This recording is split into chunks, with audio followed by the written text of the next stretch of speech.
तरह हम जोखिम में नहीं डालते, किसी की जिंदगी लेने का हमको भी हक नहीं है, लेकिन कई बार ऐसी घटनाएं हो जाती है जाने अनजाने में कि बड़ी दुर्घटना सामने आती है।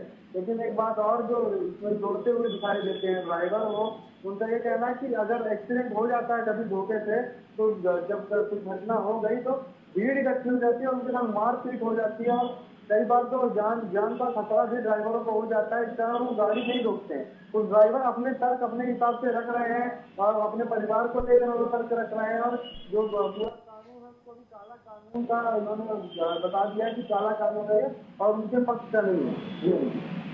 बिल्कुल प्रिंस, राजधानी भोपाल की हम बात करें तो सुबह तो काफी कतारें थी, लेकिन क्या अभी सभी पेट्रोल पंप खुले हैं, वहां पर पर्याप्त व्यवस्था कर दी गई है पेट्रोल और डीजल की, क्या स्थिति है?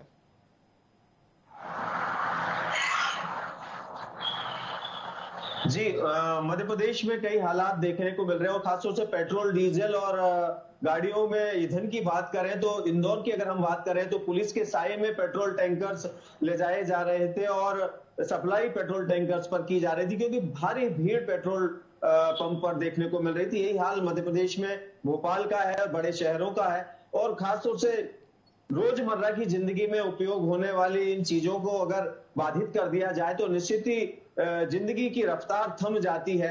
रोज लोग दो चार होते हैं इन चीजों से और अपनी जगहों पर अपने काम पर पहुंचने से लेट हो रहे होते हैं, तो रोज सुबह उठने से लेकर रात को सोने तक तमाम चीजें ऐसी हैं जो बाधित हो रही थी। और खासतौर से पेट्रोल डीजल की अभी सप्लाई पुलिस के साये में हो रही थी और निश्चित ही तमाम टैंकर्स पहुंचाए जा रहे थे अलग अलग जगहों पर, लेकिन अपर्याप्त पूर्ति थी है, क्योंकि पेट्रोल पंप भी इतनी पूर्ति नहीं कर पा रहे थे, क्योंकि गाड़ियां ज्यादा हैं, व्हीकल्स ज्यादा हैं और सप्लाई कम है, तो निश्चित ही भीड़ भी काफी लगी है। कई जगहों पर तो लिमिट भी तय कर दिया गया था कि इतनी लिमिट से ज्यादा पेट्रोल नहीं मिलेगा।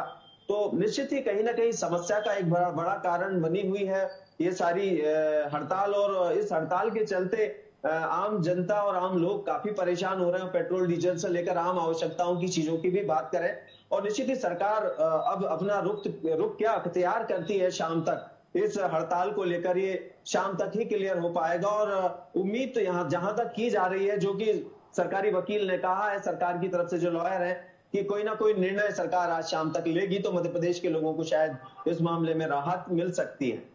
बिल्कुल, निश्चित तौर पर देखना होगा कि क्या कुछ रुख अब सरकार का आता है। हालांकि मध्य प्रदेश में तो आदेश भी हो चुका है हाईकोर्ट का, लेकिन फिलहाल छत्तीसगढ़ में प्रतीक्षा है, क्योंकि सरकार ने अपने स्तर पर एक बैठक शुरू कर दी है जिसमें आला अधिकारी मौजूद है। मुख्यमंत्री विष्णुदेव साय इस बैठक को ले रहे हैं।